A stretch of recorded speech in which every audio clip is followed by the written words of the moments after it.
I want you to think about something. What were you doing when you were 17 years old? One Tulare teenager is now the youngest person to have ever passed the California bar exam.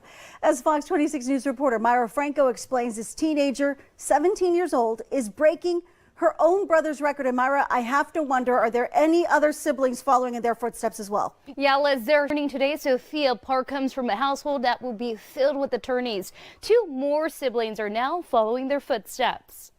We are waiting for bar exam results for Sophia Park. For the July 2024 bar exam.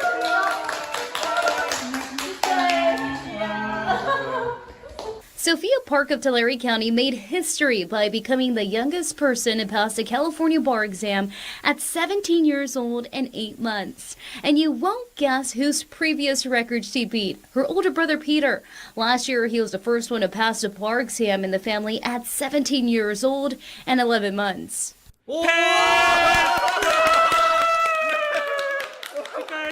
She is currently working as a law clerk for the Tulare County District Attorney's Office. She's a second in line now to becoming a prosecutor in her family.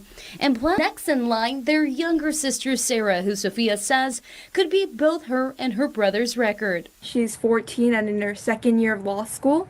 She passed the baby bar exam, or first year law student exam. Their footsteps, the youngest in the family. Andrew, who is 8 years old, and he is not starting law school yet, but he's already dressing the part. 여기 미국 최연소 검사가 된 남매 이야기가 미국을 떠들썩하게 만들고 있습니다. 이미 첫째 피터 박, 둘째 소피아 박은 검사로 임용되었고 셋째와 넷째 동생도 법조인이 될 준비를 차근차근 해나가고 있죠. 놀라운 천재 남매들의 소식에 경악한 미국 로스쿨의 이야기를 빠르게 전해드립니다. 잠깐 지금 바로 구독, 좋아요를 눌러주시면 더 좋은 영상을 만드는데 큰 힘이 됩니다. 안녕하세요. 저는 미국 노스웨스턴 캘리포니아 대학에서 법학을 가르치는 40대 브레이클리예요. 강단에 서서 헌법을 가르치는 게 제 본업이지만 사실 제 마음 깊은 곳에는 늘 청소년 교육에 대한 특별한 애정이 자리 잡고 있었어요. 그래서 자연스럽게 입학 사정에도 깊이 관여하게 됐는데 몇 년 전 저는 제 인생에서 잊지 못할 순간을 맞이했답니다.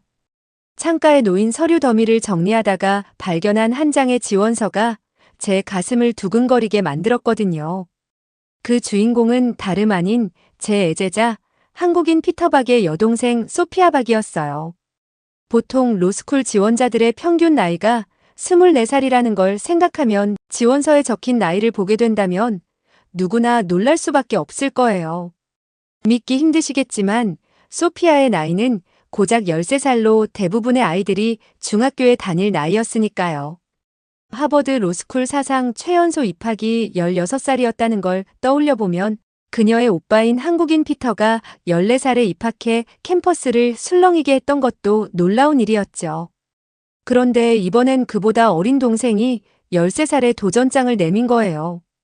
우리 학교에 오려면 로스쿨 입학시험인 LSAT를 봐야 하는데요. 오빠인 피터의 경우 LSAT 상위 2%로 피터의 반짝이는 눈빛과 성실함은 단연 돋보였죠. 상위 2%라는 성적은 전국적으로도 대단한 경쟁력을 의미해요. 대부분의 지원자들이 2, 3년을 매달려도 합격이 쉽지 않은 미국 로스쿨 입학시험이 바로 LSAT거든요. 한 문제만 틀려도 한 등급이 떨어질 만큼 악명 높은 시험이에요. 그런 피터의 동생이라니. 이 가족의 남다른 학구열을 어느 정도는 짐작하고 있었지만 너무 어린 나이라 걱정 반 기대 반으로 저도 모르게 깊은 한숨이 나오더군요. 그렇게 소피아가 제출한 에세이를 읽으며 제 마음은 곧 설렘으로 가득 찼어요. 대부분의 지원자들이 정의 실현이나 인권 보호 같은 일반적인 포부를 적을 때 이 13살 소녀는 AI 알고리즘으로 새로운 법적 사고방식을 접목하겠다는 혁신적인 비전을 제시한 거예요. 수백 년간의 판례를 일일이 찾아보며 분석하던 전통적인 법률 해석 방식을 뛰어넘어 AI 알고리즘으로 수만 건의 판례를 동시에 분석하고 새로운 법적 관점을 도출하겠다는 혁신적인 접근법을 제안한 거죠. 현직 법조인들도 엄두를 내지 못하는 획기적인 방법론이었어요. 그리고 그녀의 스터디 플래너에는 매일매일 스톱워치로 시간을 철저하게 관리해온 흔적들이 고스란히 담겨 있었어요. 현직 변호사나 학생, 심지어 저 역시도 힘들어하는 자기 관리를 꼼꼼하게 실천한 모습들을 보며 제 가슴은 벅찬 감동으로 두근거렸죠. 하지만 우리 앞에 작은 구름이 드리워지기 시작했어요. 예전부터 피터를 못마땅해 하던 일본인 교수 이토 때문이었죠. 우리 학교 상위 5% 학생들의 평균 나이가 28살인데 피터가 최연소 입학 기록을 세웠을 때부터 눈살을 찌푸리던 그였는데요. 이제 여동생까지 들어온다니 얼마나 불편했을까요? 요즘 캠퍼스의 공기가 조금 무거워졌어요. 현직 판사 출신 학생도 어려워하는 법조문을 술술 읽어내는 소피아를 보면서도 이토 교수는 어린 학생들이 로스쿨의 권위를 해친다며 입학을 반대하고 나섰거든요. 교수 회의실의 분위기는 마치 폭풍 전야처럼 팽팽해졌죠. 10년 경력의 변호사들도 힘들어하는 수준의 법적 분석을 13살 소녀가 해낸다는 게 믿기지 않는다는 의견도 있었으니까요. 창밖으로 보이는 캠퍼스를 바라보며 저는 매일 복잡한 마음을 안고 있어요. MBA 출신들도 평균 3년은 걸린다는 LSAT를 단 6개월 만에 통과한 소피아가 얼마나 뛰어난 인재인지 증명해주길 간절히 바라면서도 다른 한편으로는 이토 교수가 또 어떤 파도를 일으킬지 걱정되어 마음이 무거워지곤 했죠. 이토 교수는 우리 대학에서도 꽤 오랜 경력을 자랑하는 보수파 교수예요.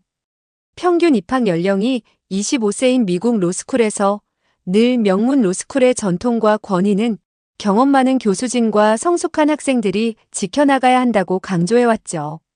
하버드조차 16살 이하 입학을 받아들인 적이 없는데 13살 소피아의 입학을 두고 그가 한층 더 강경한 태도를 보이는 건 어쩌면 당연한 일이었을지도 모르겠어요.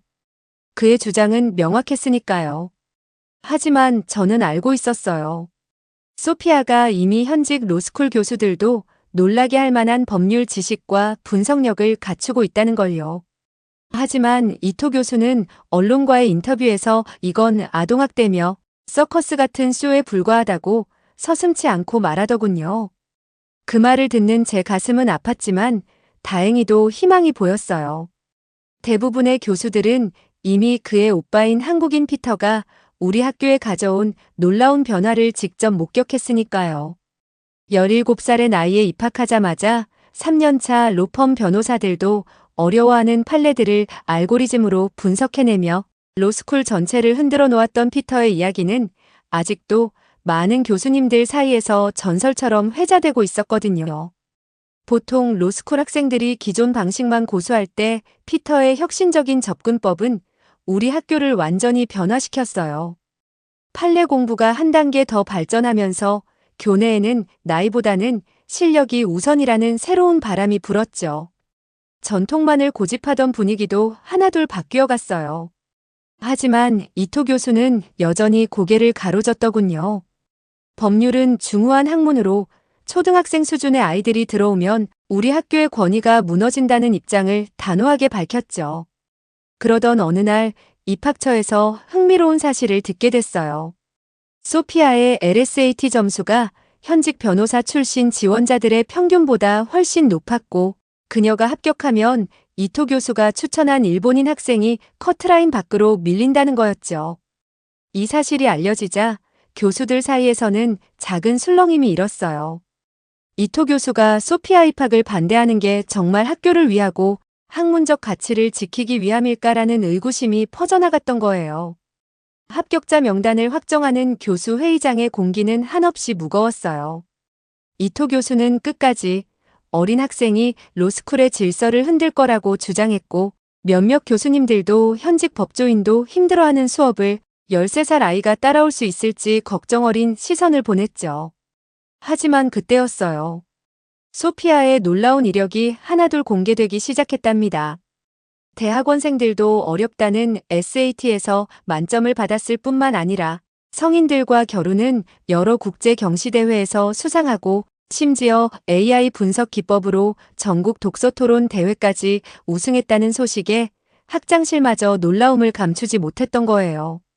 30대 학생들도 시간 관리에 실패하는 경우가 많은데 매일 밤 스터디 플래너를 꼼꼼히 작성하고 스톱워치로 시간을 체크하며 자기 관리를 해온 흔적들을 보며 저는 마음속으로 생각했어요. 13살의 아이가 어떻게 이토록 대단할 수 있을까 하고요. 결국 운명의 순간 교수 회의에서 소피아의 입학이 압도적인 표차로 승인되었어요. 현직 판사 출신 지원자들도 받기 힘들다는 높은 점수를 받은 소피아를 더 이상 막을 수는 없었죠. 이토 교수의 반대는 무색해졌고 그가 추천한 일본인 학생도 아쉽게 탈락하게 된 거예요. 그리고 2020년의 따스한 6월 우리는 13살의 어린 소피아를 정식 로스쿨 학생으로 맞이하게 되었어요. 코로나19로 인해 대부분의 수업이 온라인으로 전환되었지만 소피아는 오히려 밝은 목소리로 시간을 더 효율적으로 쓸 수 있어서 좋다며 씩씩하게 적응해 나가더군요. 아직도 첫 온라인 수업날이 선명히 떠올라요. 수많은 얼굴들이 모니터를 가득 채웠을 때 그 중에서 유난히 앳된 소피아의 모습이 제 시선을 사로잡았죠. 다른 학생들의 눈빛에서는 저렇게 어린아이가 무슨 발표를 하겠냐는 소피아를 불신하는 듯한 의구심이 역력했거든요. 저도 모르게 손이 떨리며 묘한 긴장감이 느껴지더군요. 그런데 소피아가 발표를 시작하는 순간 제 가슴이 벅차올랐어요. 맑고 고운 목소리로 복잡한 법률 개념을 하나하나 풀어가는 모습이 마치 베테랑 법조인을 보는 것 같았거든요.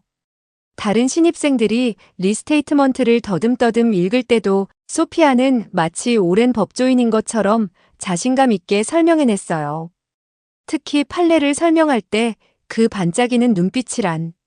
다른 학생들이 졸린 눈으로 판례집을 훑어볼 때도 소피아의 눈빛만은 늘 빛이 나더군요. 무미건조한 판례집 속 이야기들이 소피아의 입을 통해 마치 살아 숨쉬는 드라마가 되어 흘러나왔어요. 하버드에서 수업을 듣는 학생도 현직 검사 출신 학생도 놀란 듯 고개를 끄덕이며 소피아의 발표를 경청했죠. 어떻게 그렇게 능숙하게 법률 용어를 구사하는지 궁금해서 물어보니 매일 저녁 부모님과 법률 토론을 하면서 15분 단위로 스톱워치를 맞추고 공부한다고 하더군요. 대부분의 학생들이 시간 관리에 어려움을 토로할 때 13살 소피아는 이미 완벽한 시간 관리의 달인이 되어 있었어요. 그리고 카메라 뒤로 보이는 책장을 가득 채운 법률 서적들이 놀라웠죠. 3년차 로펌 변호사 출신 학생도 읽어보지 못한 전문 서적들을 이미 독파했다는 사실에 저도 모르게 뿌듯한 미소가 지어졌으니까요. 처음에 저도 많이 궁금했어요. 도대체 이 아이가 어떻게 이렇게 특별할 수 있었을지 말이에요. 다른 학생들의 부모님은 대부분 좋은 대학 가라, 공부해라를 입에 달고 사시는데 소피아네는 달랐다고 해요. 그러다 어느 날 소피아가 들려준 이야기가 제 마음을 뭉클하게 만들었죠. 소피아네 부모님께서는 한국의 천리길도 한 걸음부터라는 속담을 아이들에게 늘 들려주셨대요. 보통 미국 가정에서는 상상도 못할 일이죠. 아이들은 TV 앞에서, 부모님은 각자의 공간에서 시간을 보내는 게 일반적이거든요. 먼 길을 가려면 첫 발을 내딛는 게 제일 중요하다는 이 한마디가 지금의 소피아를 만들었다니 얼마나 놀랐는지 몰라요. 다른 집 아이들은 틱톡이나 인스타그램에 빠져 있을 때 소피아는 스터디 플래너와 스톱워치로 책을 읽었던 거죠. 대부분 너무 심한 교육이 아니냐고 생각할 수도 있을 것 같아요. 하지만 그 결실을 보셨으면 좋겠어요. 보통 학생들은 숙제도 미루고 게임에 빠져 있을 나이잖아요. 그 나이에 자기 일을 똑부러지게 하고 더 나은 미래를 위해 즐겁게 자기 시간을 즐긴다는 게 어른이지만 정말 부럽더군요. 제가 가장 감동받은 건 부부 공부방이었어요. 요즘 같은 시대라 더 특별하게 느껴졌던 것 같아요.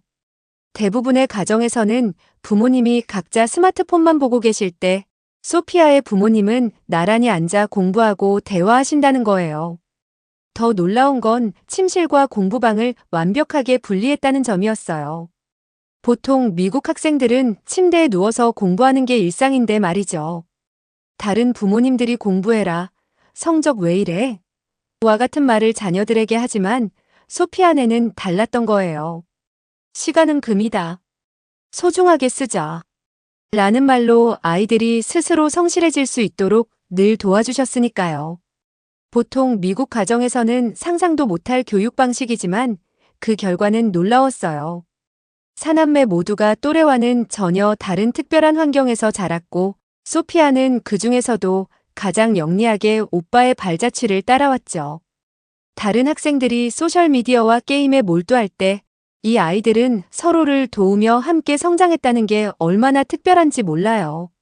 소피아와 대화할 때마다 제 마음이 따뜻해져요. 특히 그 가정의 교육 철학을 들을 때면 눈시울이 붉어질 정도로 감동적이에요. 요즘 대부분의 미국 부모님들이 성적과 스펙을 강조하실 때 전혀 다른 말씀을 하셨다고 들었거든요. 소피아네 부모님께서는 흔하게 하는 명문대 가라는 말 대신 늘 이렇게 말씀하셨대요. 너희를 믿는다. 너 자신을 믿는 게 가장 큰 자산이란다. 믿는 대로 이루어진단다. 다른 친구들은 부모님의 기대에 짓눌려 있을 때 소피아와 피터는 달랐던 거예요. 그 눈빛에서 뿜어져 나오는 자신감이 얼마나 빛나는지 몰라요. 또래 아이들이 못한다고 주저할 때 소피아는 반대로 뭐든 할 수 있다고 말했던 배경엔 부모님의 교육 철학이 담겨 있던 거죠.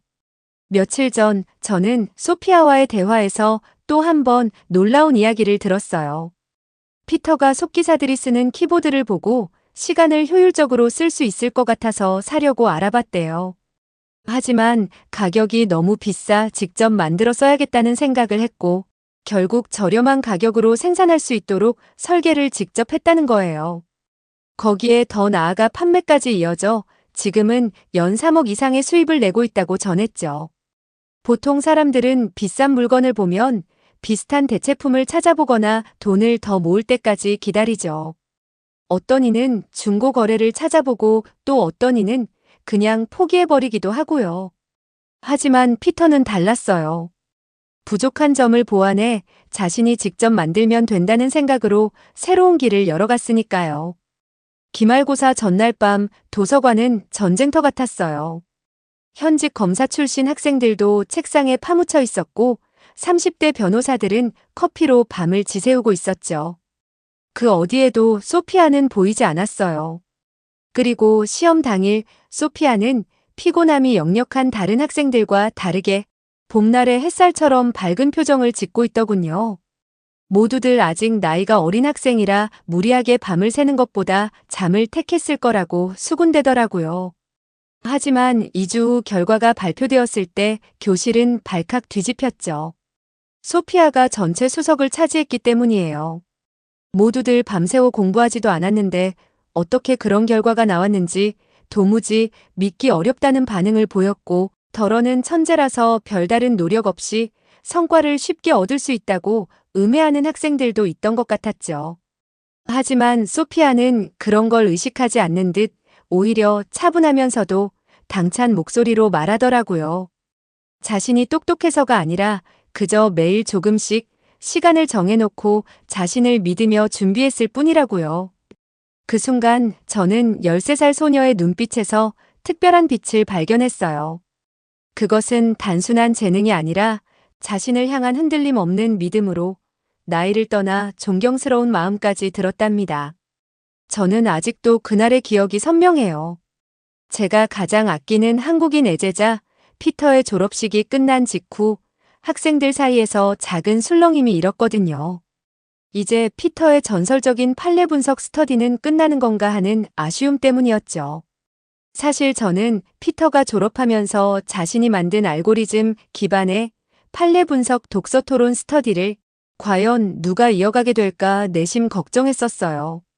왜냐하면 피터가 있던 시절 이 스터디는 그야말로 전설이었거든요.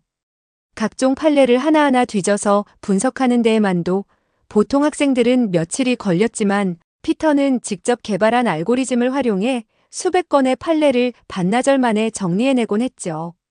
그래서 모두들 피터가 졸업하면 이 스터디도 흐지부지 되겠다고 아쉬워했던 거예요. 사실 피터의 스터디를 이어받으려는 시도가 없었던 건 아니에요. 하버드 로스쿨에서 온 교환학생도 현직 판사 출신 학생도 도전해봤죠. 하지만 모두 실패했어요. 하버드 출신들은 기존의 법학 공부 방식대로 판례를 하나하나 읽고 분석하려 했고, 판사 출신들은 자신들의 실무 경험을 토대로 접근했지만 결국 피터의 알고리즘이 가진 핵심을 이해하지 못했거든요. 단순히 판례를 검색하고 모으는 게 아니라 수백 개의 판례들 속에서 숨겨진 연결고리를 찾아내고 거기서 새로운 법적 통찰을 이끌어내는 게 핵심이었거든요. 기존의 방식에 익숙한 그들에겐 이런 혁신적인 접근법 자체가 낯설었던 거죠. 그런데 뜻밖에도 소피아가 뒤를 잇겠다고 말했어요. 저는 순간 13살짜리 아이가 이 방대한 스터디를 주도한다니 가능할까? 싶었지만 결과적으로 가입자 폭증이란 말이 딱 들어맞을 만큼 대성공을 거뒀답니다. 어린 나이였기에 오히려 기존 틀에 얽매이지 않고 오빠의 혁신적인 시각을 그대로 이해하고 발전시킬 수 있었던 거예요. 소피아는 오빠의 판례 분석에 독서 토론 방식을 그대로 답습하는 게 아니라 한층 더 발전시키고 있더라고요. 피터의 알고리즘을 기본 틀로 삼고 AI 도구를 추가로 연동해 실시간으로 판례들을 불러와 비교 대조하는 과정을 자동화한 거예요. 제가 가장 놀란 건 소피아만의 특별한 접근법이었어요. 이 판례는 실제 법정 드라마의 한 장면처럼 구성할 수 있다며 눈을 반짝이던 모습이 아직도 생생하네요. 판례를 단순히 읽는 게 아니라 마치 현장에 있는 것처럼 체험하게 만드는 그녀만의 방식이 정말 인상적이었죠. 특히 요즘은 온라인 수업이 많아지면서 학생들 간 소통이 부족한 듯 싶어 제가 일부러 줌을 활용한 팀 과제를 내줬어요. 그런데 이게 웬걸 의외로 모든 팀이 소피아와 함께하고 싶어 하는 거예요. 법대생 대부분이 20대 후반에서 30대인데 13살 소녀와 팀을 하겠다고 하다니 처음엔 저도 의아했죠. 그래서 제 제자인 3학년 브라운에게 물어봤어요. 브라운은 다른 학생들도 AI를 활용하려고 애썼대요. 챗GPT부터 시작해서 법률 특화 AI까지 폭넓게 시도했지만 다 실패했다더군요. AI가 제시하는 판례 분석이 너무 피상적이었고 실제 법정에서 써먹을 만한 깊이 있는 인사이트를 얻기 힘들었다고 덧붙였죠. 그러다 브라운의 눈빛이 반짝이더군요. 소피아는 다르다고요. 마치 베테랑 형사가 증거를 추적하듯 AI에게 정확한 질문을 던지고 결과물을 교차 검증한다고 말했어요. 하나의 판례를 분석할 때 여러 AI 도구를 동시에 활용해서 각각의 장점을 조합하는 거죠. 한 AI가 놓친 부분을 다른 AI가 보완하도록 만드는 거예요. 소피아는 마치 퍼즐을 맞추듯 여러 AI의 분석을 한데 모아 완성된 그림을 그려낸다고 해요. 특히 놀라운 건 이 모든 과정이 마치 물 흐르듯 자연스럽게 이루어진다는 점이었죠. 그러더니 웃으며 다른 학생들이 1시간 동안 고민할 내용을 소피아는 15분 만에 더 깊이감 있게 정리하기 때문에 수십 년 경력의 변호사가 옆에서 조언해주는 것 같다고 고백하더라고요. 며칠 전 제 책상 위로 반가운 소식이 날아들었어요. 우리 학교의 자랑인 소피아가 17살 8개월이라는 놀라운 나이에 변호사 시험에 합격했다는 소식이었죠. 이 소식을 들은 순간 저는 예전에 피터가 17살 11개월의 나이로 최연소 검사 임용 소식을 전해왔을 때가 떠올랐어요. 그때만 해도 이 기록은 당분간 깨지지 않겠구나 생각했는데 그의 동생이 그 기록마저 넘어선 거예요. 더욱 놀라운 건 소피아가 올해 3월이면 만 18세가 되어 오빠와 같은 노스캐롤라이나 툴레어 카운티 검찰청에서 함께 일하게 된다는 거죠. 요즘 로스쿨 복도를 지나다 보면 우리가 또 하나의 최연소 기록을 쓰는구나 하는 자부심 섞인 대화가 곳곳에서 들려와요. 얼마 전에는 툴레어 카운티 검찰청 공식 SNS에서 흥미로운 소식을 발견했어요. 한국인 남매 검사들의 활약이 기대된다는 제목과 함께 두 사람의 환한 미소가 담긴 사진이 올라와 있더군요. 검찰청이 공식 계정을 통해 신임 검사를 이렇게 반기는 건 매우 이례적인 일이라고 해요. 사실 소피아는 이미 인턴 시절부터 검찰청에서 남다른 존재감을 보여줬답니다. 특히 잊지 못할 순간이 있었다고 전해 들었어요. 20년이나 된 미제 사건을 검토하던 중이었는데 고참 검사들이 포기하려던 그때였죠. 소피아가 조심스럽게 의견을 냈다고 해요. 정중하게 선배님들에게 말을 꺼내며 예의를 차리면서 자신의 생각을 똑부러지게 밝혔다고 했죠.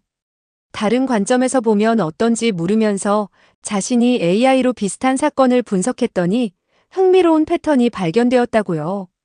처음에는 어린 인턴의 제안을 무시하려는 분위기였지만 소피아는 차분하게 자신의 분석을 설명했고 베테랑 검사들도 하나둘 귀를 기울이기 시작했대요. 결국 그녀의 새로운 시각 덕분에 사건의 실마리를 찾을 수 있었죠. 소피아의 가장 큰 매력은 어린 나이를 오히려 장점으로 승화시켰다는 거예요. 나이가 적다는 건 편견도 적다는 뜻이니까요. 기존의 틀에 얽매이지 않고 새로운 시각으로 문제를 바라보는 그녀의 접근법에 베테랑 검사들의 찬사가 이어졌어요. 이런 모습은 분명 오빠 피터의 영향이 컸을 거예요. 피터 역시 최연소 검사로 발탁되었을 때 자신은 아직 부족하지만 젊은 시각으로 새로운 변화를 만들어내고 싶다는 겸손한 포부를 밝혔거든요. 현지 언론들도 이 특별한 남매에 대한 관심이 뜨거워요. 피터와 소피아, 이 두 천재가 그려낼 법조계의 새로운 지평이 기대된다는 헤드라인이 연일 이어지고 있습니다. 오늘은 미국에서 최연소 법조인이 된 피터와 소피아 남매의 이야기를 전해드렸는데요. 한국인 천재 남매가 미국의 예비 법조인들에게 귀감이 되고 있는 상황에 같은 한국인으로서 자부심과 긍지를 느끼게 됩니다. 사남매에게 선한 영향력을 널리 퍼뜨리는 한국인이 되길 응원하는 댓글을 많이 남겨주세요. 오늘 사연이 좋으셨다면 구독, 좋아요, 알림 설정 부탁드리며 지금까지 감동특공대 윤하경이었습니다. 감사합니다.